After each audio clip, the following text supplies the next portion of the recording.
One of the biggest mistakes I made as a social media manager was not being consistent with my branding. And yes, I'm talking my brand voice, my brand tone, my brand visuals, my brand audio, and everything that had to do with me building a consistent brand as a social media manager. And so in this video today, I'm going to be showing you how to create a mood board as a social media manager, how you can align your brand, fit your aesthetics, and also still have fun being a social media manager without all being stiff and all being too professional.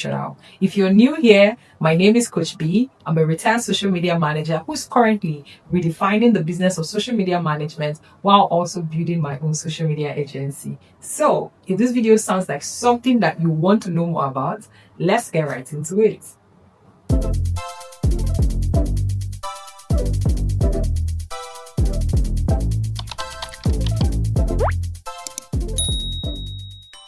Welcome back. In this video today, we're going to be talking about almost everything branding, even if I don't get into it, but I'm going to mention majority of the nitty-gritty that you need to know when creating your brand as a social media manager. Now, one of the things that I've seen in lots of social media managers do is because you think this is, a professional job, you start to take very serious headshots that now kills your personality as a person. And that was one mistake I made. I used to be a very interesting and funny person. I used to be somebody who grew up working with a lot of skit makers, comedians, content creators, and that made me very interesting. And I also found out I was very interesting. But when I started my journey as a social media manager, I thought, wow, this is a serious job. I need to get my shit together. I need to be a serious boss lady. What did I do? First off, I started with registering my brand as a limited company. This was very expensive to do, and I didn't know I was stacking up a lot of tax on my brand that I have to pay for yearly. Yes, this was not CAC registration. This was me building a company that I could get people to invest in,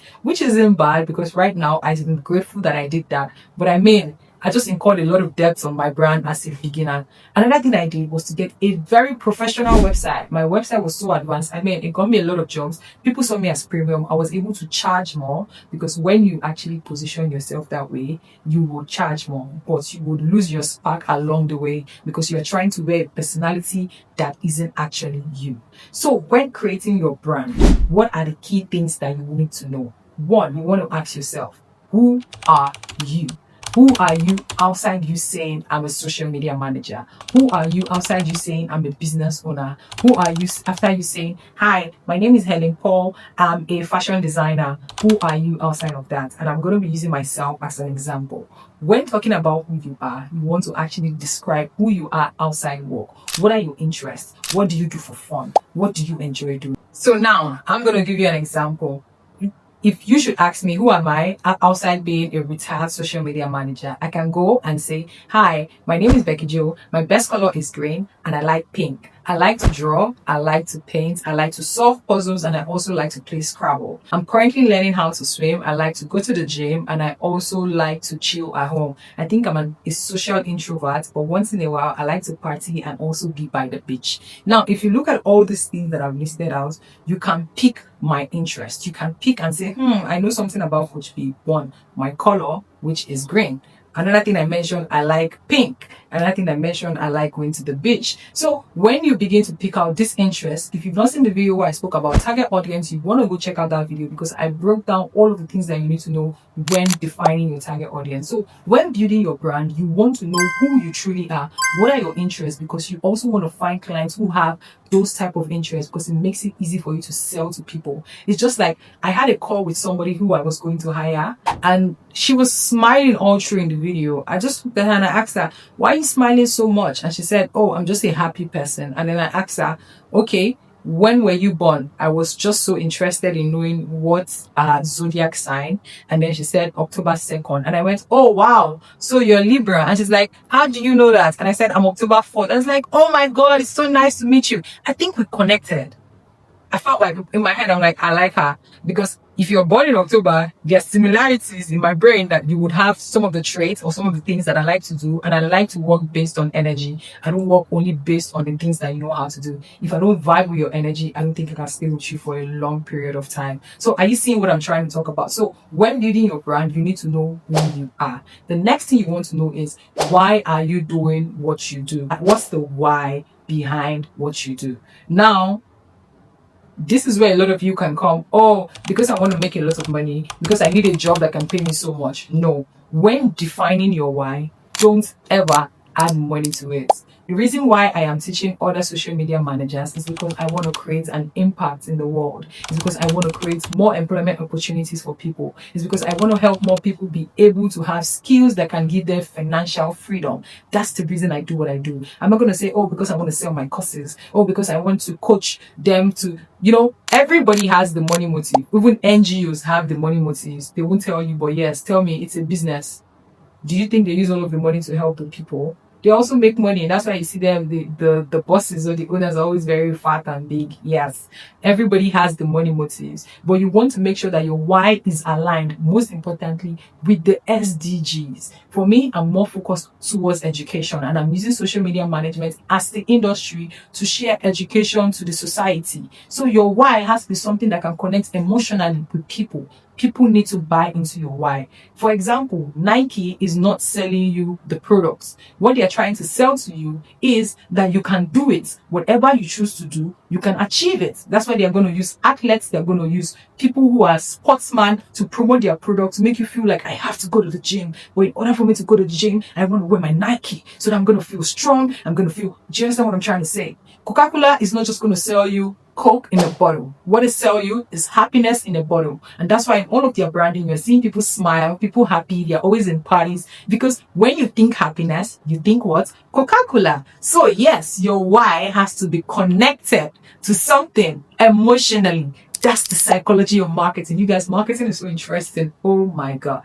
So back to it. Now that you discovered who you are, discovered your why, you now want to talk about your brand tone. And this is where we look at brand messaging. Brand messaging is what you say to the people. Yes, your brand tone is how you say it to them in different situations, and your brand voice is consistent across all of your platforms. Now, if you listen to me, what do you think my brand voice is?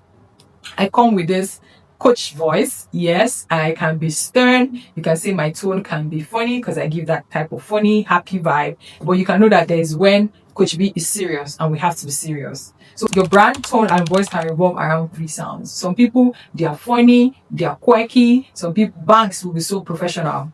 They'll go, dear esteemed clients.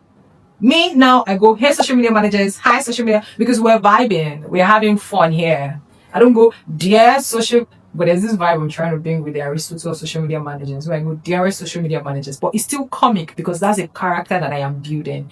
Can you see what I'm trying to say? I remember I mentioned to you guys that I used to work with comedians, I used to work with skit makers. So I have like a lot of interesting and funny things in my head that I can do to still maintain my comic and funny vibe. Do you understand what we're trying to say? So how do you want to sound? How do you want people to, when they hear your voice, how do you want... there's some people that when you hear their voice, you're like, this one is so raz. Why you raz? But they may not actually sound like that in real life, but that is the personality that they decided to show out to match the brand that they are trying to create. Just like the way that you see Coach B and a brand cap. For me, this is a brand icon. This is something that you see anywhere. And I just want you to instantly think Coach B. Just like the way you would see Brother Shaggy with like his red cap and then his army short, and he goes... hello, Ashaki, kí ló ṣẹlẹ̀? Anytime I Yes, so hits me, it's a sign. That's also something that has to do with branding. So when you're thinking branding, you want to think every area of yourself, of your life, because that was one mistake I made. I wasn't consistent with my branding. I was just doing everything here and there. Because I didn't even know what branding was, but over time, you keep learning, and that's why I'm here to help you not to waste 5 years of your life before you understand what branding is. Well, I don't think I wasted 5 years. I think I wasted like 2 years before I actually knew, or 3 years, 4 years, almost 5 years. So you understand what I'm trying to say. Now, another thing that you want to know is your brand messaging. How are you communicating your message? Are you communicating your message in a very strict way? Are you communicating... You guys know of this, if you're in Nigeria, you know of this blog that goes, hello twe. And you're like, hey, it's time for news, right? That's a brand. That's how that person communicates its message, right? So there are some people that you've already gotten used to them because of this, a certain way they even write their captions. There are some people that their branding reflects in the captions that you use in their videos, their styles. There are some people that their branding reflects in colors. When you see orange, you think GTV. When you see yellow, you think MTN. Branding is also the reason why a lot of people will call every noodles Indomie, because Indomie has sunk in our head as the number one noodles. It's the same reason why people will call every seasoning cube Maggi. Do you guys understand what we're trying to say here? So these are the things. Branding is still the reason why we still call Twitter X Twitter, because Twitter has been with us for so many years and we cannot just easily forget that name. Even I, as a social media manager, these days, what's X? It's too short to be remembered. I don't know if you get that. So before this video ends, like I said I was going to show you guys how to create a mood board. But what I'm really going to do right now is I'm going to walk you through to see what my mood board looks like, so you know how to create yours. But if you want my exact template, you can click the link in the description and you can get access to it. If you found this video helpful, please drop a comment if there's anything you need clarity on, and I'll see you in my next video. Bye.